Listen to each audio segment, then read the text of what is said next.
What's up, guys? My name is Lohit Nanjappa, the founder of T99 Fitness. I would like to talk about him a little. He's somebody I met almost about 8 years back when I started my gym. He was pretty much in his own profession. He's a sports and conditioning coach. He kind of specializes top-notch performance quality training for athletes. He's been a coach for almost 10 years plus. He's been in his business. He owns an amazing top-notch training quality training service for athletes called Rapid Sport Fitness, and he's kind of played literally for a lot of local clubs, which we'll get to know now. But I think the most unique thing that I want to talk about here that he is not just an athlete, he is also a coach and also a businessman, all three at the same time. It's a little embarrassing that I had to call my first guest who's actually that good, but please welcome CHELSTON PINTO, a.k.a. Dynamic Chel on Instagram. CHELSTON, how are you feeling? I'm good. Thanks for that introduction. Awesome. Was it a good introduction? I think it was a bit over the top. I think, but thank you and congratulations. Thank you. To this new podcast. Thank you so much, bro. Thank you. So, just so that people know, you're a sports and you're a performance coach. For any layman audience that I have, just so that you guys understand, I am a coach for the general people. He coaches the athletes. He doesn't like to put it across that way, but we've had a lot of unfiltered talks early on, which I can bring it out now.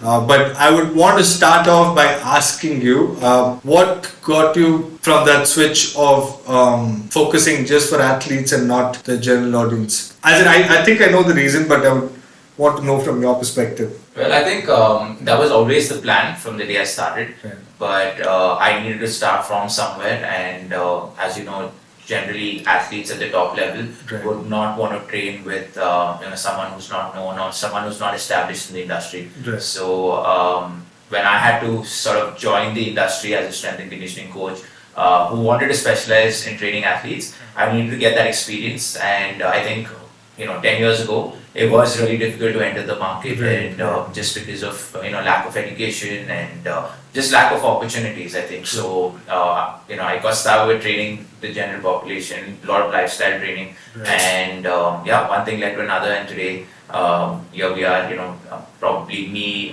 living my dream in terms of Right. training the athletes that I want to, training the teams that I always dreamed of. True. So it's exciting. Nice. So just so people know, which are the current clubs that you're tied up with or you're coaching right now? Because I remember you've coached Bangalore FC. You've coached Churchill from Goa. I think there's been a lot more, but right now are you currently in contract with anyone or? Well, it was actually Bangalore FC Youth Academy setup that I was taking care of. Right. I just recently completed Jamshedpur FC in the ISL, a team owned by the Tatas. We've actually established a lot of partnerships right now, wherein these athletes come in for their long-term rehab from various teams, and that's the sort of setting we have at the moment. Right. So cross collaborations is what you've done, right? Yes. So we spoke about this earlier. RSF is almost it's on its 7th year now. Considering that, as in, I connect with you for a lot of reasons. For one being that we are in the similar profession, obviously different clienteles, but also I see that there's a lot of passion that I share with you. But also understanding like starting your own business is not so easy, at least here. That's my understanding. What kind of got you to kind of switch on to starting off something like 7 years back when you were kind of establishing yourself as a coach? Well, I think, like I said, there were not too many opportunities for me in the market, and I actually spent a year and a half just knocking on doors. Right. The coaches that I knew, the coaches that were out there, asking them for internship opportunities, asking them if I could learn from them. but unfortunately, no one really got back to me. Right. I actually went to a lot of academies at that point of time, but the response was we don't need a fitness or a strength and conditioning Right. coach at that point. So it wasn't really out there in the market, and I think that education and that needed to be created, and that's what got me to start, because I said, okay, if there's no opportunities for me out there, and me being an athlete, someone who's played and who realizes the importance of strength and conditioning, I thought to myself that this is probably the right time to start off on my own. Yes, I was sort of clueless at one point in time, Right. but I think a lot of cluelessness and a lot of helplessness Right. has sort of given me that urge to just keep going and keep going, True. because there was no real failure or setback, because honestly there was nothing to lose, right? And I was just out there doing what people would not have thought one could have done back then. But looking back now, I'm just glad that I was foolish to do what I did. And it is an exciting journey, like I said. Like you said, business is never easy, True. especially when it has to be merged with sport, because sport Right, is so right. much about passion. Right. You need to know what line or where to draw that line. But it's never easy. It's always challenging. But I think that's what the excitement is about. Right, right. Hustle always. Now, I think one of the things that I don't know about you is you kind of started off, correct me if I'm wrong, but I think you started off with your CrossFit certification. Yeah. And then you kind of moved on to specifically sports specific certification. Yeah. I had posted this sometime back on my Instagram. I don't know if you remember, which was what do you think is more important for a coach, experience or certification? Yeah. Do you have a say on that?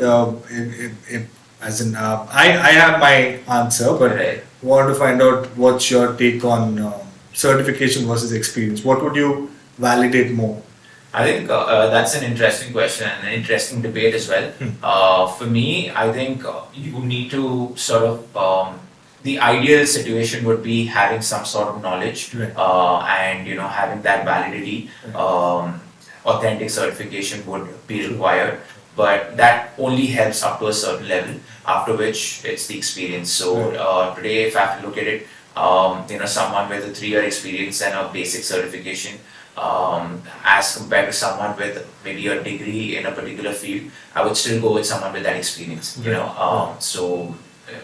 Experience teaches you what no subject can sort of teach you theoretically. So it is very, very important. But having said that, I think just in terms of having a backup and having a solid foundation, something like a certification is also required. Right. I would take this opportunity. I normally don't debate with CHELSTON, but this particular point, I think I personally, because I kind of come from more of the conventional gym background, I would actually say certification would be a lot more important for 2 reasons. First thing, again, this is my perspective. When we talk about X number of experience, so many years of experience, we don't know where the source is coming from. For example, let's say if Sachin Tendulkar had to get his experience purely from some guy like Ashish Nehra, instead of somebody who's specified or specialist in batting, I don't think he would get the right kind of experience. Similarly, if I had to basically work under random coaches with random backgrounds, claiming XYZ kind of certifications, and if I kind of feel that, like I've met so many people, even during my interviews, tell me, do share if you've kind of faced something like that. But I've when I started T99, I think I kind of put up an ad where I was looking for coaches, and all the kind of coaches who were coming were actually experienced from really well-known gyms. I'm not going to name anything, but people with almost 15, 16 years of background, and the first thing that would come out of their mouth is not asking what are you looking for, this is my background. They would just come and talk about what they can do for the gym, how many people they can call, what kind of discounts that they think we should keep for a gym. And this is where I kind of felt that the reason is simply because if you're certified, you know exactly that this person has learned the right shit. And regardless, obviously the experience after matters more on how much he's put into what he's learned. Right. But if that person has kind of done absolutely nothing, because this is something I've faced in the general conventional gyms where for example, a person with a bodybuilding background ends up becoming a coach. Doesn't really connect to me in a lot of aspects where how are you going to train a beginner where if the idea is to put them straight up on weight training, it doesn't make sense. Now that is where, like I said, like I think you've done your MSc, you've kind of, I just went through your profile, you've done your course in all the kind of, like literally you've done in Bahrain, you've done in Dublin, as in your certifications from NSCA, you've done your, can you please tell us about the number of certifications that you've I think done? again, see the certifications when I just got started was basically to ensure that my foundation is strong. Strong, correct. So that I could get to start personal training, Right. try and get to start training the Right. general population, and then start with the youth athletes, Right. and then gradually grow. So I think as I felt the need to educate myself more, that's when I sort of started True, taking. true. Started making the decision to study Right. more, and and it sort of helped. So I progressively did it. Right. Like you said, I mean, I feel the gyms today in India, it's probably when it comes to the coach culture, it's not where it should be, True. right? And that's already out there. And I'm Right. sure you're facing the Right. brunt of it at the Right. moment. For us, I think when we're sort of training the athlete population more. We do need a very, very strong base, and today there are loads of colleges offering it.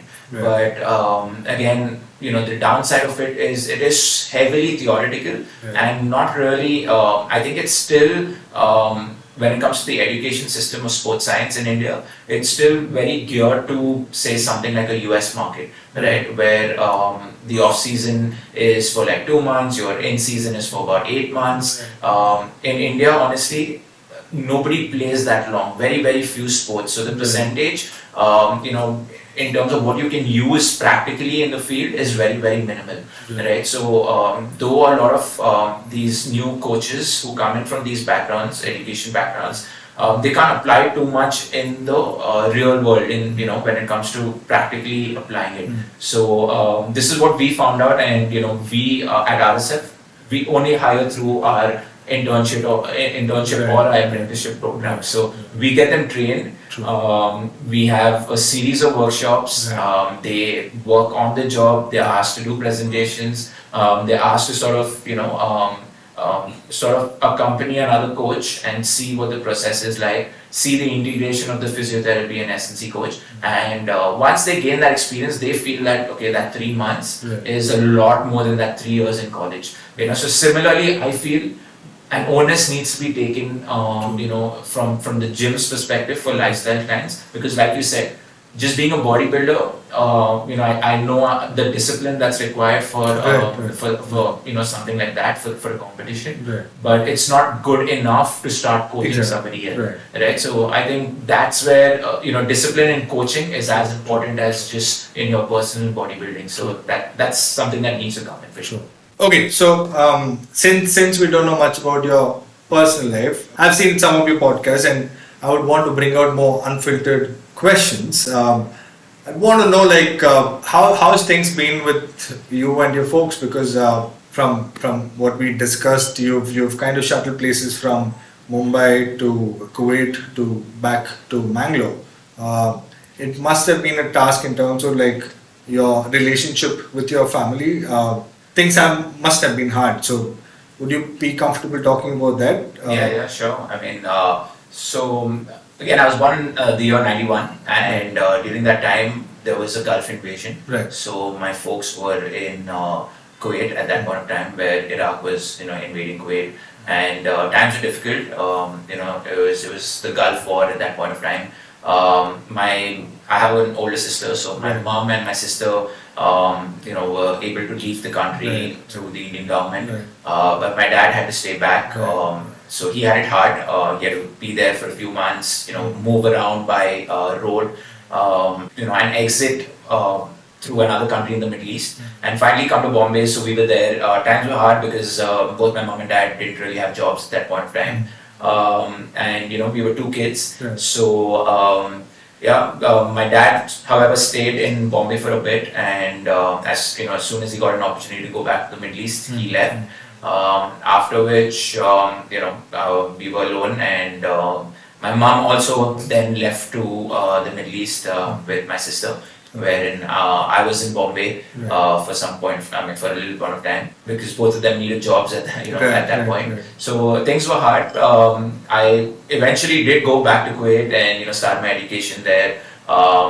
It was all good. I think we studied in an Indian school, and we, traditionally people in Kuwait used to live in like these very tiny houses where you have to, rent those houses, the rooms, or you sort of have a hall where you split that hall into a room, and then you get in other bachelors to come and stay there. So that's how it's normally done there. And so we did that, and we then finally came back to Mangalore when my sister finished her 10th. That was a new beginning for us. Again, very different from what we had in the Middle East. But then again, there was a lot of movement. Come to Bangalore, and I got into sport. Sport took me to a lot of places, and I think it made me very independent.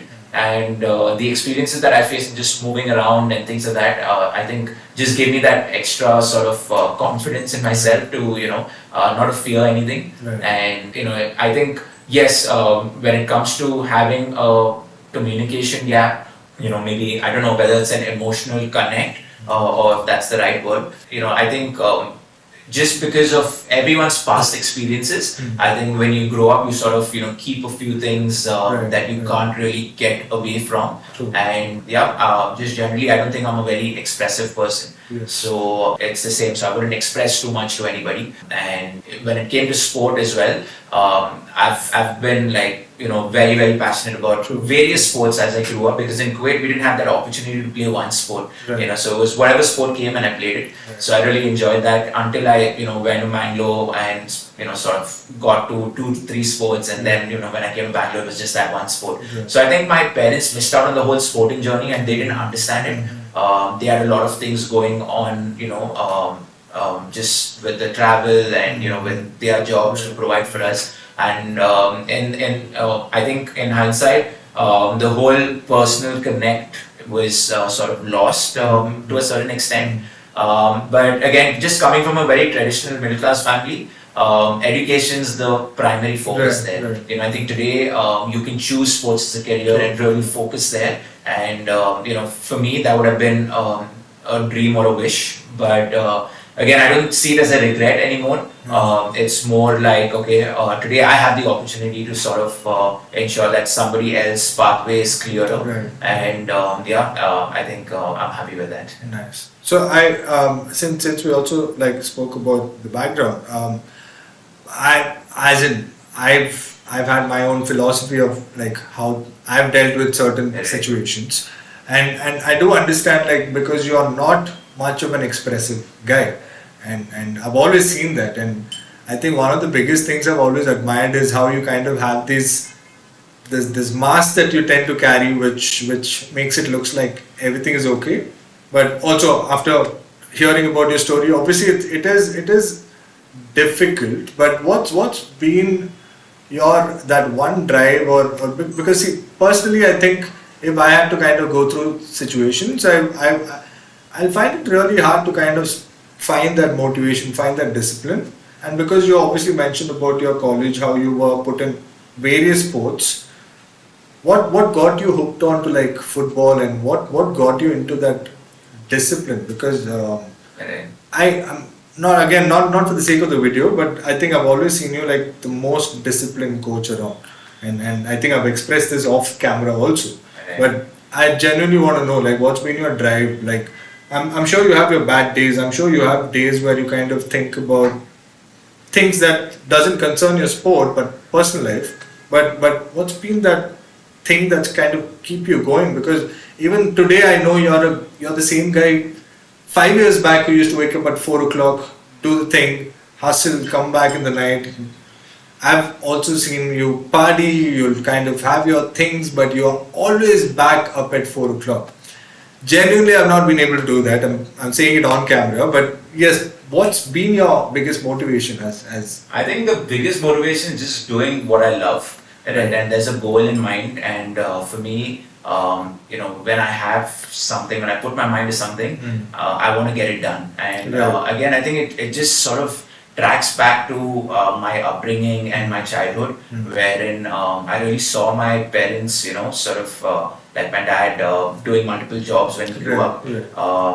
My mom, even till today, she is extremely disciplined. So, and those are values I think they didn't really sort of express or teach us, but it's just seeing it, and then you say, okay, growing up, I didn't know that, these are the values that I'm learning. True. But when I actually started working, because when I look at it, in my back in college or back when I was a youth athlete, I wasn't the most hardworking athlete. I think I was gifted in many ways, and I took a lot of advantage of that. But as I grew older and when I actually started working professionally, that's when I realized that, okay, this is what it takes, to be a professional athlete. This is what it takes to sort of grow in business. And like I said at the start of the podcast, like, initially there was nothing to lose. And for me, failure just meant that, okay, I'm struggling, but, unless I struggle and try, I'm not going to get better. And today, when I look at it, it's more about, I've come a long way, but I don't want to look at that and say, okay, I've come a long way.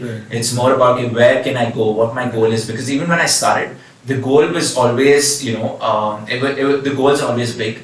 And, small victories is a nice sign. I don't really celebrate them. For me, I don't want to be locked into one spot. I'm ambitious, and I just it's just inbuilt, and I think again it's inbuilt because of what I've seen in my childhood, and that's what sort of motivates me to keep going. But having said that, I mean I do interact with a lot of coaches and business owners, some of which are not really as hardworking, but I feel they still have it in them. You don't have to be the hardest worker in the room all the time.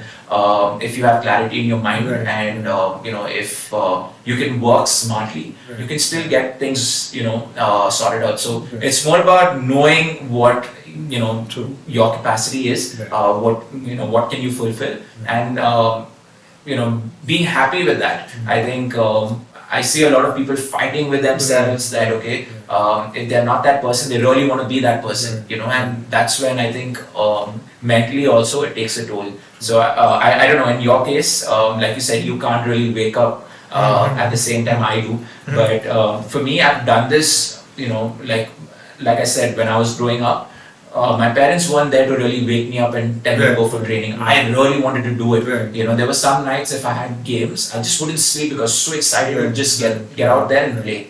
And for me today, sometimes when I have to, go to a new team, a new academy, or go on a match day, I still have that same feeling. It's about, okay, getting out of bed and really being pumped up. Because for me, that brings me joy. Yeah. So I don't know. You can tell me about the way you see things, because I know you don't wake up early, but you stay up really late in the night. And for me, I'm a guy, if you call me post-8, I'm not going to answer the call. I want to be in bed really early, but I enjoy that grind, by the end of the day, being really tired and passing out. So how is it for you? I mean, just staying up, and I know from you that you do, training for people who are abroad in the US. So odd timings, and, I think the whole lifestyle shift, if I can say, eating dinner, your breakfast is at different times. So if you can just tell me as to how you go through that phase. This phase is very similar to like how you said, like back then in college, you realized you were gifted, but you wouldn't work as hard. I felt a very similar way when I kind of got into the fitness field. I think I'm very good with reading people, very good with kind of understanding customer service, understanding a business aspect. Fitness became very easy because, like I said, I belong to the lazy category. So I could relate to a lot of things that's kind of going wrong. But I think my switch of this lifestyle of moving on to nightlife came into because I've been a DJ in the past. I've had like a very it's not been a very conventional profile of mine. I've worked from IT. I've switched from IT to PR. I've done assistant direction. I'm sure all of this really helps in business though. It did. But I think one of the main things I learned was realizing the kind of variety of people that you meet and the kind of mindsets that you meet. I feel like I haven't been on the right track post my college. I've done my share of things. These things are going to be filtered. But in short, I've done things that I kind of regret today. But yeah, post my DJing and my modeling side, I kind of realized that I'm kind of just taking my health for granted, and that's when I realized that I need to kind of switch. So again, fast forward to my nightlife. This is another topic that we will be talking about, but for now, I switched my crowd from Indian clients to more clients abroad for two factors. Because one, because obviously the pay is good, and second thing is because I've wanted to kind of develop something that is more sustainable for me. Right. Just like how you said, you met a lot of people where they don't really work hard, but they kind of have the grind. They know how to kind of make things work. Pandemic is where I kind of realized that the first week I really was so happy that we have a pandemic and I don't have to get out of my house. But second week is when I kind of started thinking about the people who really inspired me, and you being one of them. And I would always ask myself, all these guys are going to end up doing something by the time lockdown is over and I'll be left behind. So I would come up with things to make sure how do I kind of run my business, and that's when virtual training kind of took off. So virtual training helped me in many ways. One, you kind of don't really have to travel much. You don't have to kind of do much. People come to you. You just have to make sure there is online, there is access to internet, and like I said, you're a good coach. I think there's been another debate which I would ask you also, but I've heard a lot of amazing coaches also say that virtual training doesn't work and this and that, but I think it's all about who you are. It's all about how well can you coach the other person. So like I said, there's no one kind of a model that works for everybody. The fact that we're in the field where we're trying to nurture clients and kind of helping them get better means that we need to kind of have all the solutions sorted. We need to have solutions for everything. And that's what I did in my pandemic time. I would kind of do things off, on, just to kind of see if I could work on a program, see what works best for me, what kind of a mindset works best for a guy like me, because most of the clients that I deal with are people like me. The lazy, they're driven, but at the same time they can't really push much. They want things that is a little more organized and easily accessible. So online is when I realized that the kind of monetary gains I've been able to make in pandemic, I kind of really kind of got inspired, and I kind of realized I'm going to start taking slots. And that's when one of my US clients, she got an amazing transformation, and that kind of spread, and I started getting more people inquiring from abroad. So I was like, why not? Like I because I have a gym that I run, and I don't intend to come and train in the gym. That was influenced by you. I was like, okay, I need to do more things. So once I set up the gym, it was about how do I kind of sustain my personal income, and I realized I need to tap into this because I knew there could be a possibility for T99 to kind of go global that way. So yeah, that was pretty much how things work. But again, coming back to when I was talking about do you think there is a difference in as in you being a performance coach? Because I can talk about general population and training them, but since you've also faced the same issue in the pandemic, how did you did you have a phase that you did things differently? And the second thing is, do you think online, as in there is obviously a difference, but do you think virtual and online training can make a difference? Do you think you can make a difference through, if that's the only option that you have? Is this for athletes or for general population? I would say athletes, because you're I think, currently like you said, today we have to find those solutions. There's nothing like training in person Right. with a good coach. Right. But having said that, a lot of our athletes currently who are sort of traveling, who are on tour, some of which are individual sports. So if they're traveling to different parts of different parts of the world, Yeah. we do a lot of online training programs, and I think these athletes are well equipped then to sort of take care of their own bodies. Right. And at the end of the day, it's just the education. Like if we can pass on to them as to what works for them. Right. Everything's sort of individualized. Everyone's body is different, Right. and that's our main job as a coach, to sort of get the best out of them, and then to get them to realize that okay, this is what I can do, this is what I should do, this is probably what I shouldn't.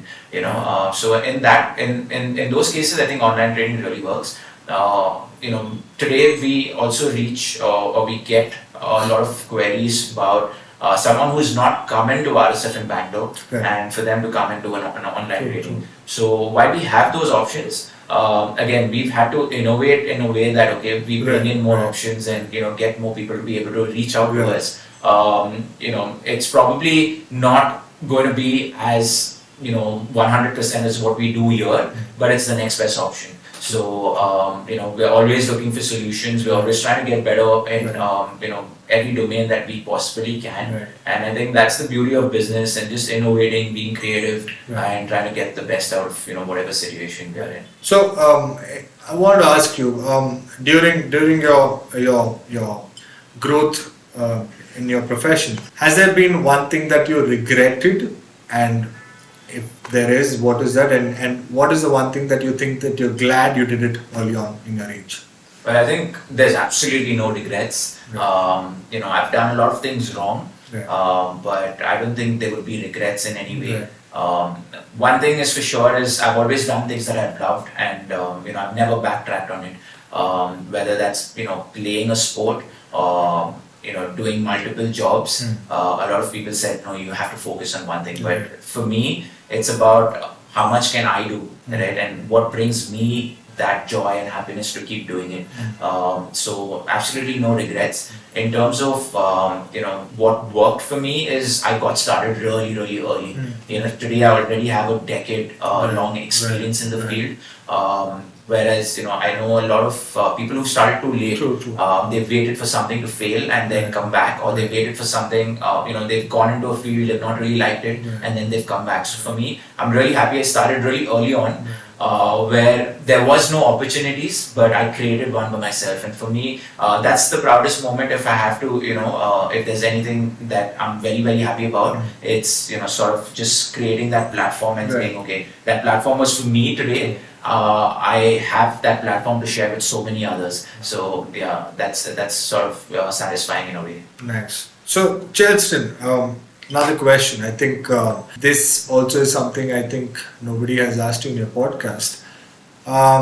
You're married to your love life, your crush since college. It's how many years of relationship has that been before? So we are now together for about 12 years, if I'm not wrong. 12 years. So this is shit. Okay. So please, as in, I definitely, I'm sure there's a lot of people. Our era is such where I think breakups are a very common thing, but you've been doing this since 12 years, and I've met Bev, and I kind of really look up to you guys as a couple. More than everything, I think as a man, I think I appreciate you more because I've never seen you kind of off that element when you're with her. Because I know what kind of a day job that you have as a coach, as a businessman, as an entrepreneur. Now as a speaker, as somebody who's also coaching other coaches. What is your balance? How do you make things work? As in, how are you able to keep both sides of your life so balanced and happy? I think I just got lucky. I got so lucky. I think it is hard on her, to be honest. The reason why we've really clicked is from day one, she always knew what my real passion was, and that was for sport. So even when we started dating in college, it was she played football, I played football, and for me that connected me to her because I knew in the long run, if I had to be with somebody, it had to be either in the same domain or we needed to have some common interest. And even though at that point of time we weren't really thinking about anything, it just happened in the flow of college life. I think as we sort of grew older and post college started working, one thing that really stood out was during my phase, the first 4 to 5 years was really difficult out of college, because while my other classmates and friends and my peer group were all in very established jobs, and in 5 years time they sort of grow in a very steady trajectory when you're in a corporate world. And Bev had the same sort of experience where she was doing really well. She was really climbing up the corporate ladder, and she had opportunities to go abroad. In fact, a couple of times she also had permanent opportunities to move. And I'm not someone who again stop her from what really works for her. But I don't know, she wanted to just hang around, and at that point of time she just kept telling me that I think I trust in what you're doing. But honestly, I wasn't really financially anywhere close to what where she was. But we always kept it open. I think I never, I always told her that this is what I want to do. No matter what, I don't know whether I'll succeed. I can't tell you whether I'll succeed, but I'll put in every effort to sort of get to the goals that I want to do. And she sort of saw that. She backed me. Even when we were doing long distance, when she was working abroad, it was a struggle for me, because sometimes when you start off, especially in a business, it's a very lonely journey, right? And even I think sport, for that matter, is a lonely journey, because while you have a lot of successes, it's nice where you have people around you.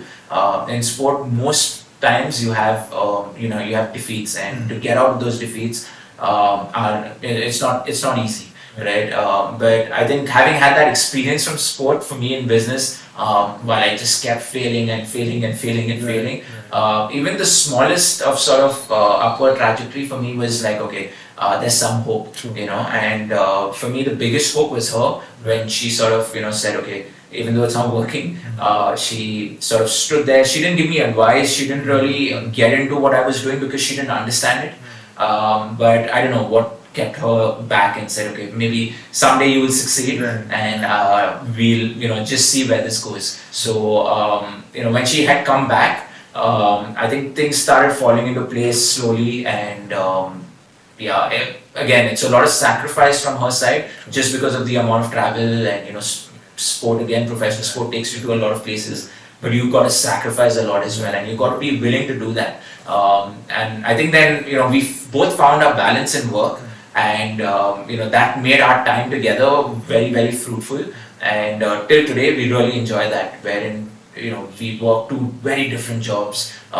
We sort of go to two different directions all day, but and we don't even sort of communicate too much during the week, but those 1 day or 2 days in the week that we actually catch up, it's enjoyable. And then when we go on a holiday, there's so much to talk about, so much to do, and so much to look forward to, and I think that's the spice in our life.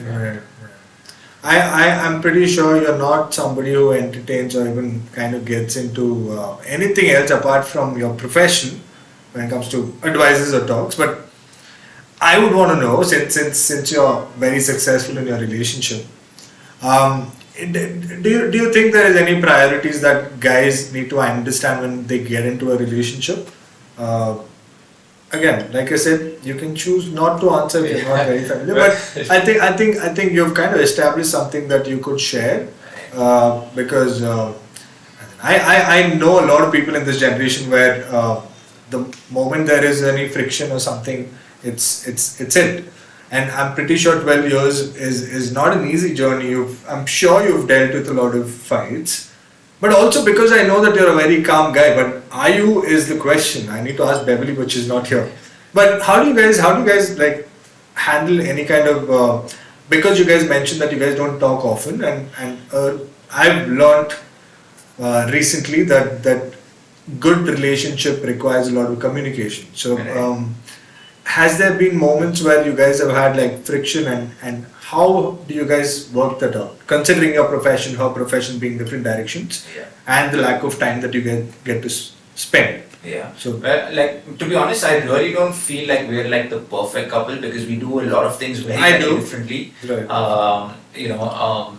I think it's more about we don't communicate as much just because of our jobs, but whatever we communicate is very, very clear. True. And I think for men, if I had to sort of give any advice, it would just be to be very clear and upfront about different things where because see, at the end of the day, I feel a relationship is just constant work, right? And if only one person's putting in the work, then that becomes a problem, right? So there has to be a balance between both, and it's constant work because for you, for example, I'm sure you've changed a lot in the last 10 years, right? Similarly for me, there's been a lot of changes. Similarly for Bev, a lot of changes. So while these changes happen, I think the communication has to be really clear. I think what really worked out for us is at least I knew where I wanted to be and what I wanted to do. But I was very open about I don't know whether I will succeed. And even if I'm going to succeed, it's just the field that I am in. At that point of time, it wasn't clear whether we'd be financially where we wanted to be. But it was very, very clear at that point of time that okay, this is where we are progressing to, and things got better as we sort of stuck together. Obviously, there are lots of times where things don't go too well. But again, I think we found a way to figure it out. Like you said, I'm probably calm most times, and I've learned that again through sport and my experiences on the field. And yeah, that sort of helped me in a way. I mean, just to keep calm, to sort of, I know when there's friction or when you're fighting, you're not really thinking clearly. And for us, when something like that happens, we don't wait to draw a conclusion then, we just leave it at that. And the next day, when we're thinking with a cooler head, I think we come down to, okay, this is what happened. And I think what really works out in our relationship is there are no egos. Whoever has really made that mistake would apologize first, and then we just get on and get going. So yeah, that's what works best for us, I think. Nice. I think you guys are also the first couple I've met who actually don't like small talks. I've noticed that in both of you. I think that's another advice I think I can take as well. Unfiltered, we just keep yes. But keep it as real as possible. Thank you. But yeah, I still want to say one of the most admired couples from my eyes. But yeah, wish you guys all the best. Thank you. Moving on to the next topic is something that I personally I'm very conscious about, which is grooming men. How important is it, or do you think it is important for us, not just as individuals, but even as coaches, to kind of be at our best self when you kind of head out? Do you think that plays a role for you? Because I've seen you're a very well-groomed guy. So yeah, is it something that comes naturally, or is it something that you've attained in your profession? Right. I think that's come with age, if I can say so, because I was not the most presentable person. I've seen one of your college pictures. It's just come with age. I think it comes with maturity, and moreover, I don't know whether maturity is the right word, because it's just if you're well groomed. For me, if I'm well groomed, I'm just more confident as a person, and appearance does play a certain role. But having said that, again, I love the sun, I love the outdoors. For me, being out means a lot more than being indoors. I'm not someone who would sort of think about caps and sleeves and whatever it could be, sunscreen. So I'm not too fussed about that, and a lot of people tell me that I need to be a little careful there. So maybe there's something for me to improve there. But apart from that, I think grooming, moreover, is just so much about confidence, because over the years, a couple of these, and now I get to meet a variety of athletes, and both males and females. And what I've gotten to know is a lot of times it's a lot to do with their mind. So if you see today, a lot of team hotels in professional sport have a barber or a saloon. So there is a professional hairstylist where the athletes just go in and ensure that they're looking good. Earlier it was more about, okay, maybe it's for their camera, for the camera, or for the social media, but it's also about their own self-confidence before they go into a game. So I think in that front, grooming is about confidence for me. So I think the next topic is something that I recently got to know about you, where you told me we had a conversation. Something that bothered me. I remember when I was having my low phase, and you would kind of, I don't know if you read it, but you would constantly try your best to kind of stay in touch and talk. And one of the conversations when we had, where you mutually shared about you taking therapy. Yeah. It's a new word for a lot of us, including myself. Can you shed some light on how therapy has helped you as an individual overall, and what was the purpose for you to kind of jump for therapy? Right. I think COVID was the purpose because again, having run a business and sort of seeing a little bit of light at the end of the tunnel to then just shutting down altogether was a big hit. And in the initial phase of of COVID was okay, wherein we just continued with our daily lives at home, sort of just got on to work. But when things started slowing down, I think that's when I saw myself changing, both in my relationship as well as, suddenly I was indoors. I've never been indoors all my life. There were so many restrictions, and, again, from the business front, I had so many employees, and, I don't like to be in that helpless situation, which I felt at that point of time. So I could see myself sort of getting into a shell, and now, I know a lot of people have helped or have been helped by therapy, and I said, okay, just before COVID, actually, I touched base with a sports, psychologist, wherein I was asking him as to what is their real job, and how do they navigate through different phases, and how does it help, very much from the sports front. But I believe, everything that I've learned is through sport today, and I took that route. So I called my therapist up and I said, okay, this is what I'm going through. And he said, okay, this is going to take some time. So let's book a call and let's get on calls. Let's start working. And this is a good time for you to work on yourself as well. So I said, I think I really need it because I can't help myself today. Because every day was a new low, and that's something that I've never experienced before. And like I said, I'm not too much of, I don't really express myself too much. So Bev also couldn't really figure out what was happening with me, right? And so I said, okay, let me just take some help. And honestly, for me, the transition was really fast. I saw a lot more positives coming out of it, and moreover, I thought just generally for my life, that sort of helped me in a lot of ways. Just like we train our body. Training your mind is so important, and that's what I got from there. And that's something that I realized that it could help anybody. You could be in the best frame of mind, but just sort of having that professional advice, like a lot of people choose to have personal trainers, personal nutritionists, but just having someone for the mind, which is so important. For me, that played a huge role, and since then I've suggested to a lot of my friends. In fact, I suggested that to you as well. Again, for me, I got lucky again, just like I got lucky with my wife. I got lucky with my therapist to just hit the jackpot on the first go. But I know from a lot of other folks that sometimes you need to find the right therapist for you. So unless you sort of start that process, you never know.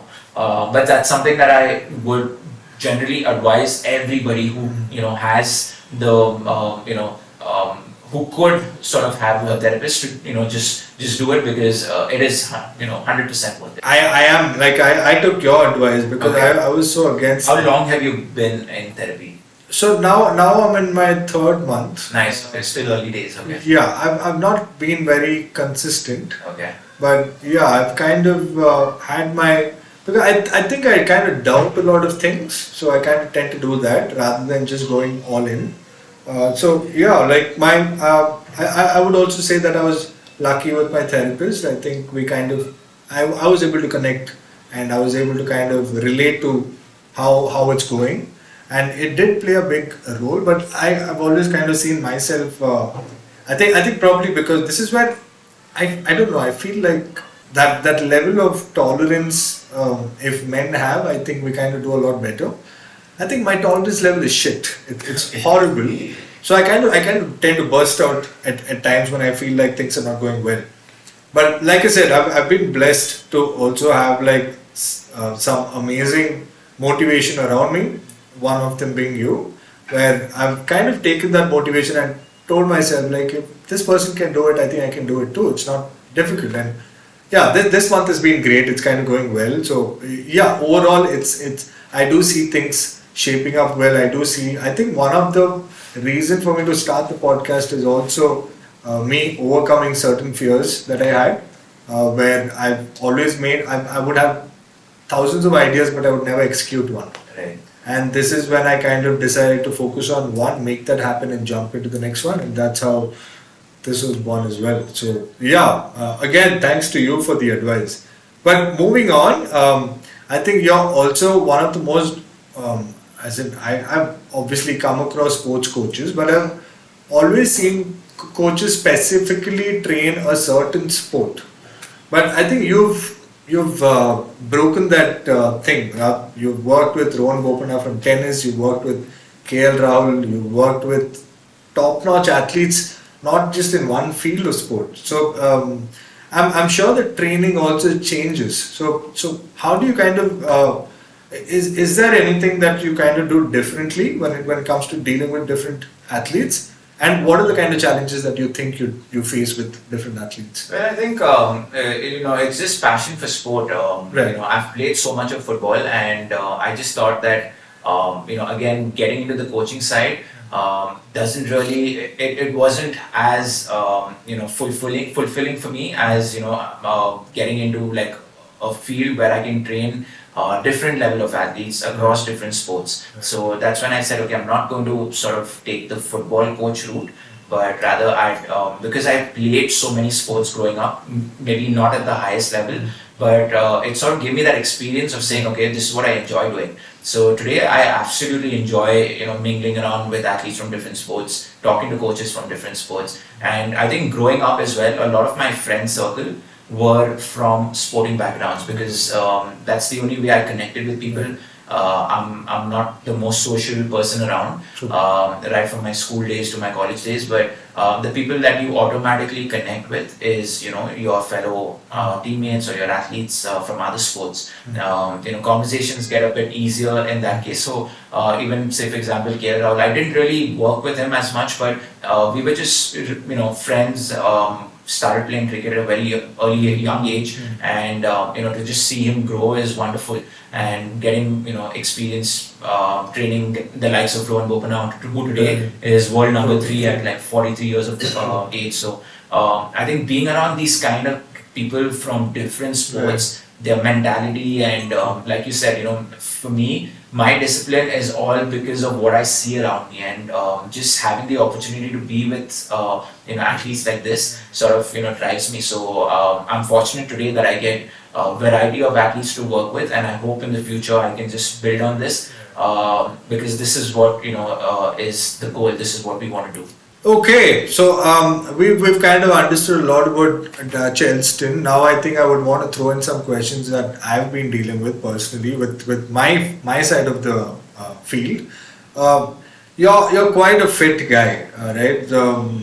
We've kind of always had this game of size versus performance, and that's one of the things I've enjoyed. Also, I think when we met, it was at my previous gym, and I want to understand, like, you being somebody from not the traditional gym side as a coach, what was there any red flags for you when you? I'm not just talking about my gym, but when I think you mentioned to me about your initial times when you wanted to sign up at gyms and just to focus on strength training and weight training. Was there anything that was very unlike how you kind of approach things? And if there is there something that you can shed some light on? I think just traditionally gyms unfiltered, absolutely. Yes. I think traditionally gyms have always been this way. Right. When I came into your previous gym, it was more about bodybuilding and Right. more.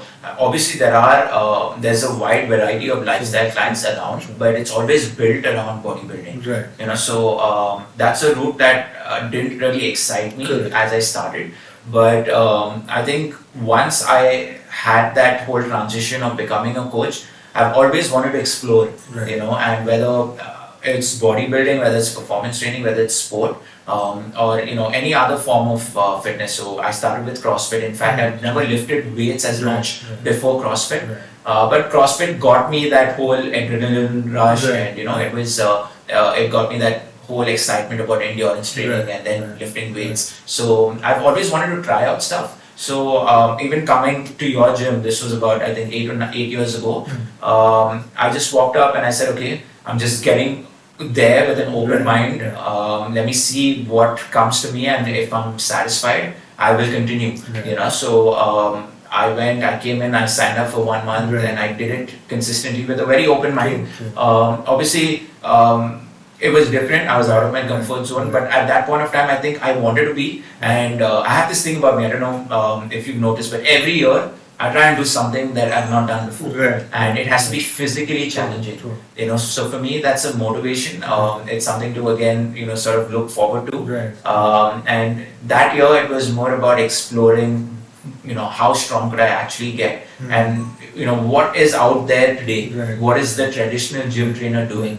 Because back when I was in school and college, I never really consistently went to the gym. I just didn't like it, So this sort of gave me the opportunity to see around, and give me a chance to explore. And obviously, we met there as well and connected, and sort of obviously grew from there. Right. In terms of red flags, loads of red flags to be honest, but most of them being about professionalism. Right. That's something I think me and you and the other Right, coaches right. today and other business owners Right. can sort of see a little bit of change. True, true. But I hope in the future there can be a lot more change Right, around right, professionalism. right. It's very simple. Like today, when you go into a restaurant, right? You want customer service in a restaurant. True. You want quality food, Right. right? Similarly, in our industry, when a lifestyle or a Right. client just walks in, you want that customer service and you want quality in training, right? So that's something that I think as a whole in the industry, we need to sort of slowly change and not really be stuck up with egos anymore. Because honestly, in any field today, there is no place for egos, True. right? So that's my take on it. I think the last part is what I want to mention about. I think there's so much ego within the trainers in the conventional gyms. There's hardly any room to grow. One thing. I think that was also one of my first clicks with CHELSTON when I got to know that he was already a sports and performance coach when he came into my gym, but his attitude was more of a learner, where he never brought in any kind of an attitude, which was again, I think that's the best way you can kind of connect with anybody.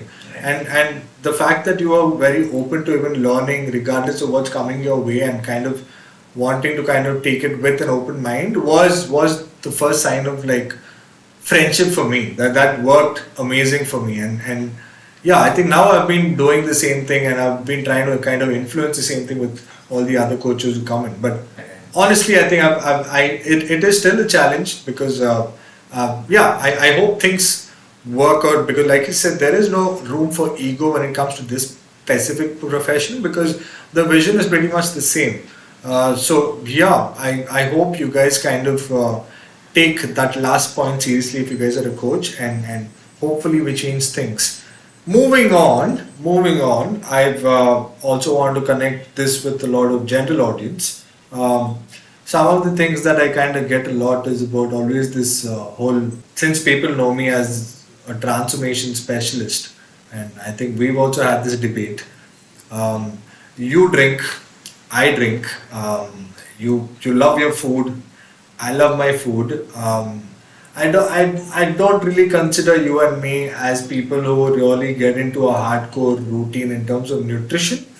I don't know about you, but do let me know. But this is just to shed some light with people, because a lot of people think that they have to sacrifice a lot of things to kind of get into, because you are pretty much a desired physique that most men would want. I'm slightly on the next level when it comes to aesthetics. But this is pretty much what I would generally be happy with. So what's your secret to kind of enjoying what you do and still kind of staying and maintaining this? Because I've never seen you go off shape. So what's the secret there? I think it's the balance because, like I said, no matter whether it's enjoying a drink or just going around and eating food that you Right, really like, right. if it's not healthy, you can't do too much of it. True. Right? And the whole point about this balance for me, the happiness that it brings in is when I actually cheat or when I actually have a drink with a Yeah. friend or when I'm catching up with family or whatever it is at a networking event. It's just to enjoy the moment. But then you've got to get back to what is actually going to sort of sustain over a long period of time. So having that balance is very important.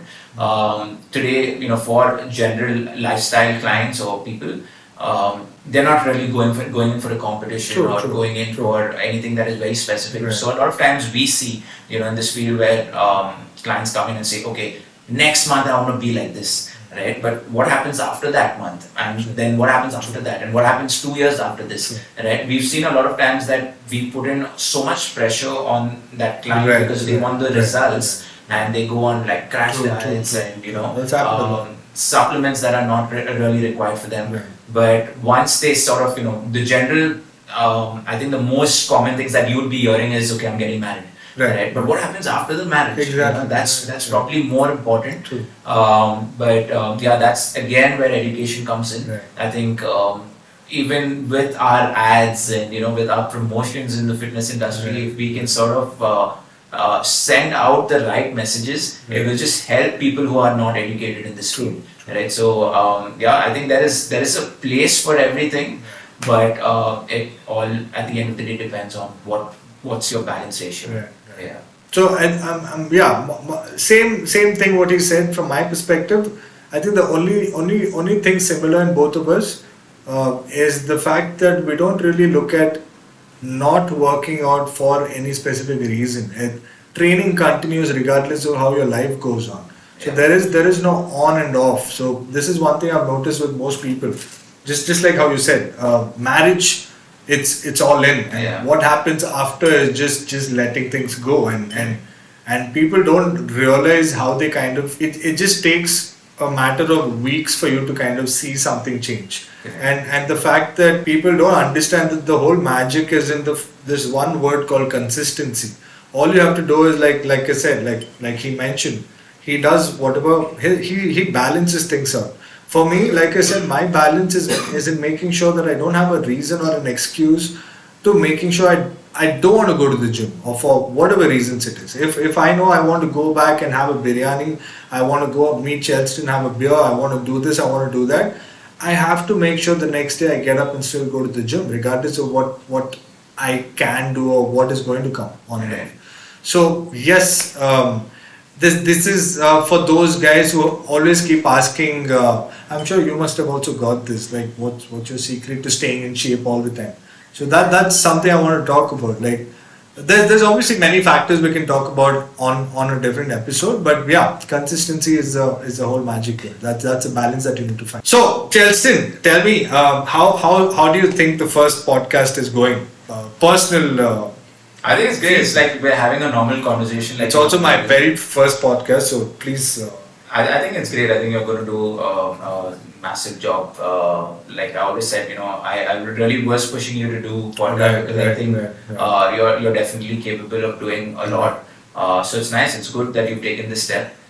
It's my first time in this sort of setting as well. Right. So it's exciting. It's nice. And I look forward to your future podcast as well. Awesome. I just have a couple of questions before we kind of jump into a rapid fire question, and then we'll kind of sign up. We haven't shared much about you as a businessman.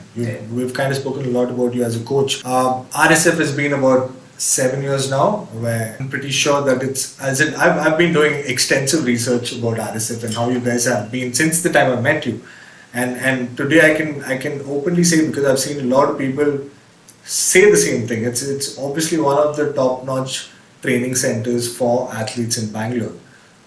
Is there anything you would want to kind of, is it because you mentioned about collaborations? It's obviously something that to me is not a very conventional way of running a business. What was your first factor? Because I think we also had this discussion about cross collaboration and things not going out well. What do you think has worked out for you in terms of the business, and what is the future plans? I think with regards to the business, like I said, we've seen so many failures Right. in the first few years, and I think those were my biggest lessons. And one thing, I think one strength, if I could say, or one main lesson from our success in the last couple of years has been a lot of ideas that I have implemented in the current structure is from fields away from fitness. Right. So I take a lot of inspiration from businesses that are not fitness based, Right. but service based industries. Right.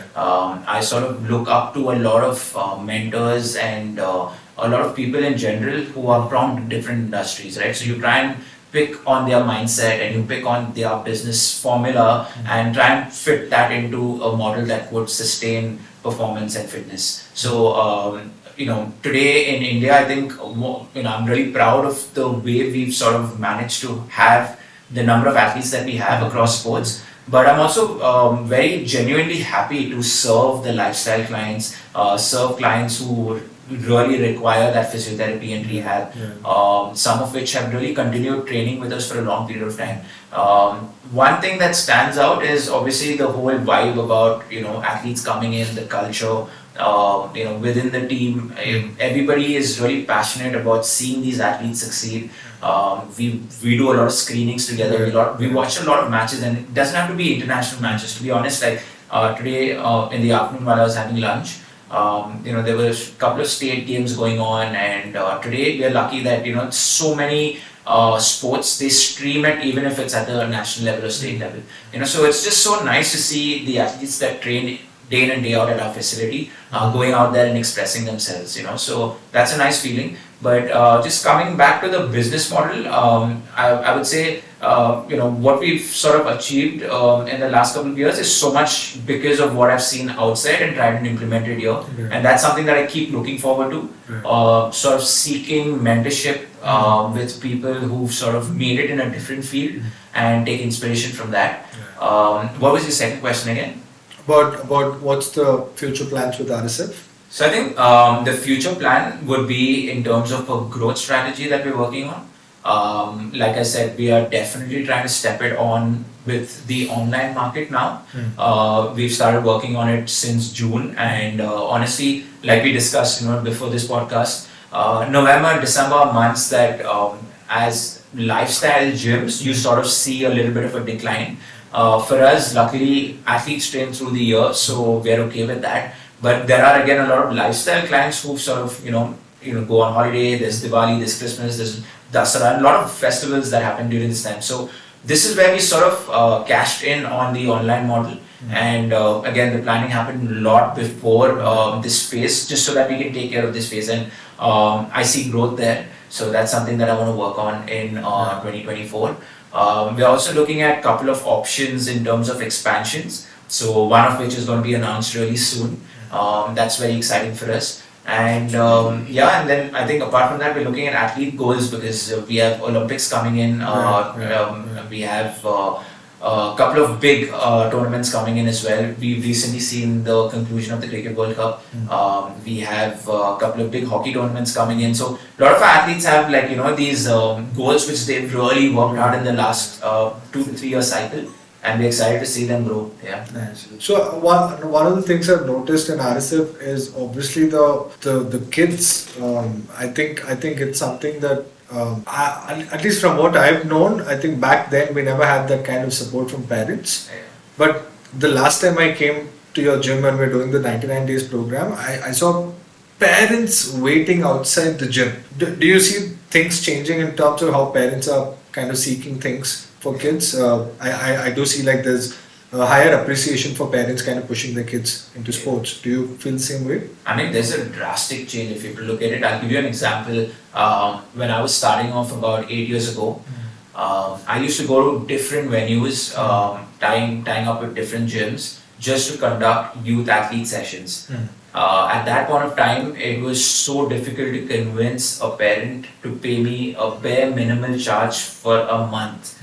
and I was trying to sort of, get into a market where there was no market. True. Right? But fast forward to now, we have so many athletes and more importantly, parents trying to push their kids to improve their performance or improve their fitness so that they can perform better on the field. So it's like it's upscaling. It's so good to see. I think India still has a long way to go, but the change is happening, which is the most positive thing that I can see in the sports performance world.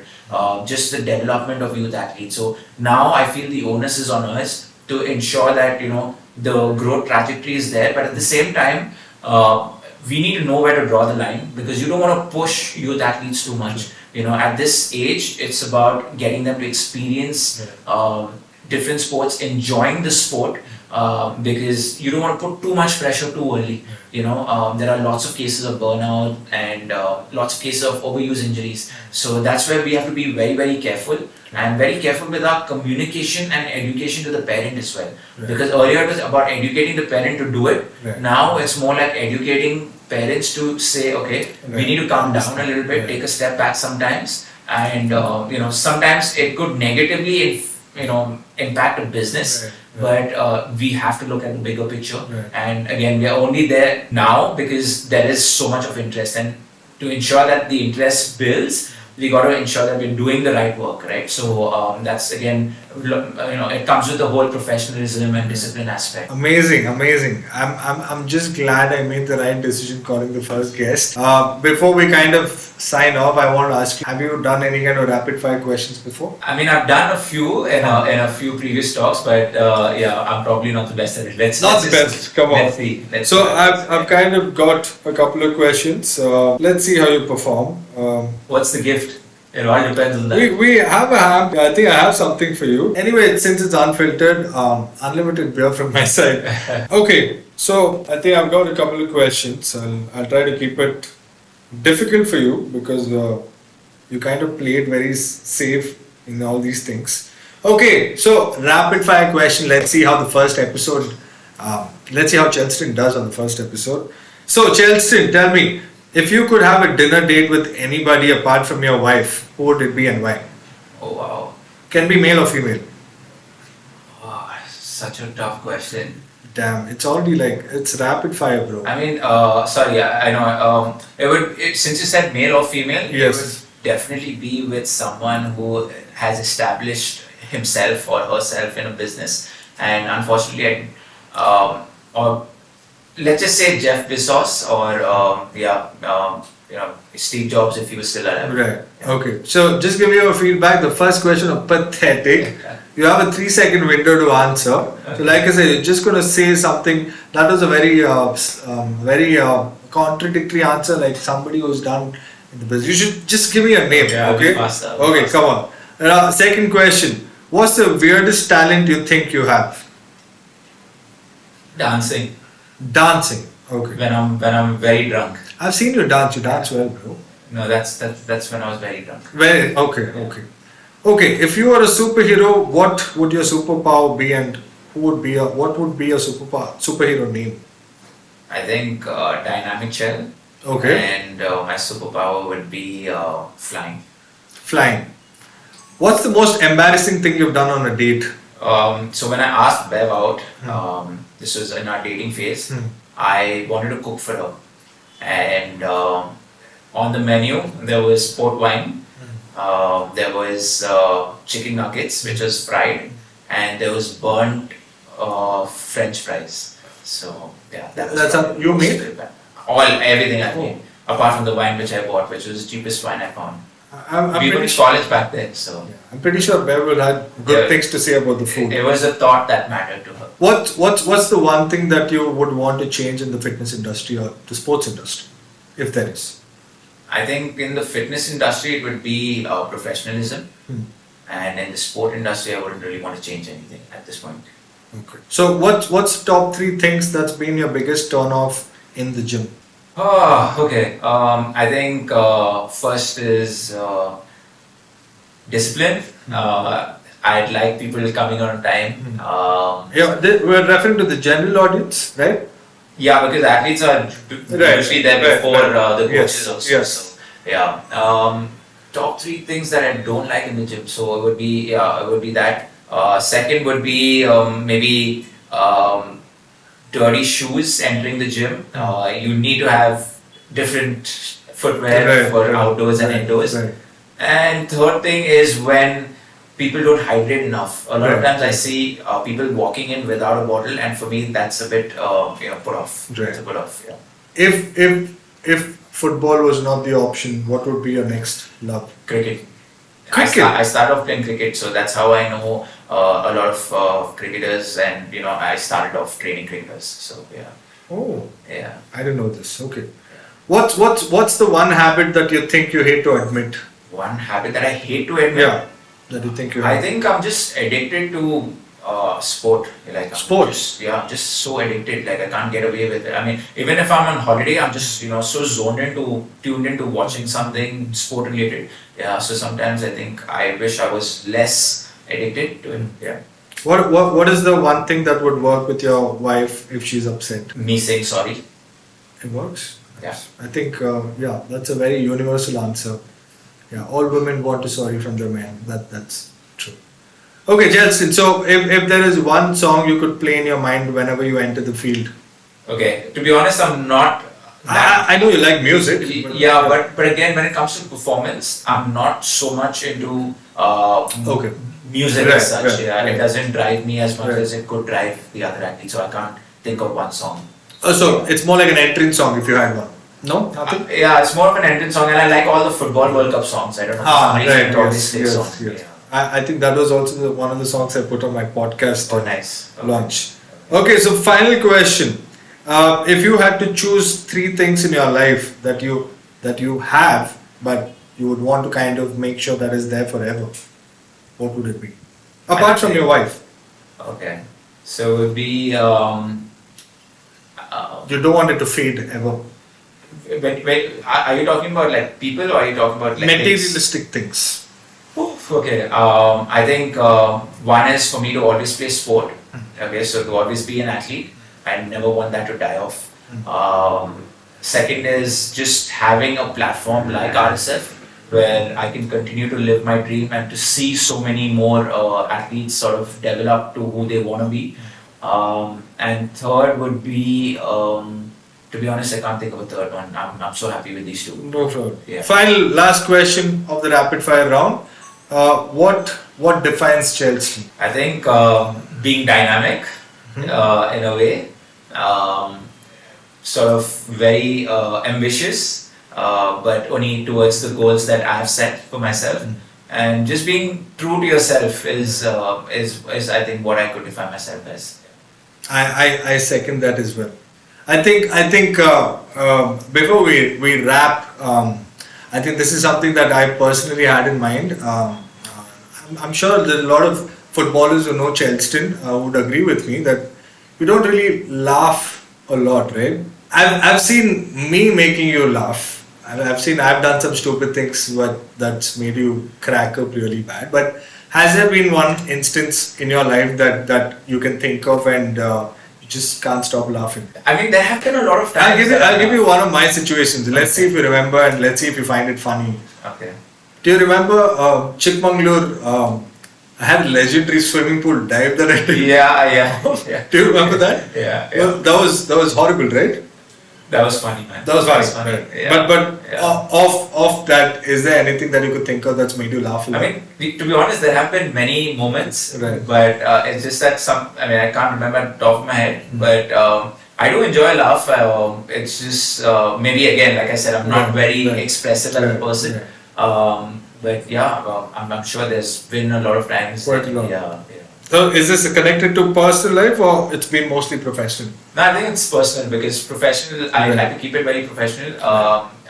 At the same time, I don't want to be that person who's not approachable. Right. But like it's work at the end of the day. But it's generally personal life is a lot more about fun and doing stupid things. So, Right. yeah. Awesome. Yeah. Chelston, I can't tell you how amazing it was, the session. Thank you for making it easy for me on the first podcast. Hopefully I've done a good job as well, and I really hope that you get all the exposure, all the success that you desire for and that you're working for. I'm glad to confess that I've learned the actual definition of hustle from you. And cheers to all the friendship, cheers to everything that you're doing. All the best to RSF, you as a coach, you as a mentor. And stay tuned for the next one, guys. If there is any other questions you would want to ask CHELSTON, I'll be happy to bring him again if things click, if we have enough likes and subscribers. But otherwise, please do throw in any questions. If you want to follow CHELSTON on Instagram, he is named Dynamic Chel or CHELSTON PINTO. You can look him up on LinkedIn. Rapid Sport Fitness is also an established channel on YouTube as well. On YouTube, but more on Instagram, yeah. Instagram. Yeah. So please, guys, give him the love and give me some love. And hopefully, this was an amazing podcast for all of you. Shoot any questions or anybody you would want me to bring on this unfiltered talk. This is me, Lohit, with CHELSTON signing off. Thank you so much. See you guys. Thank you.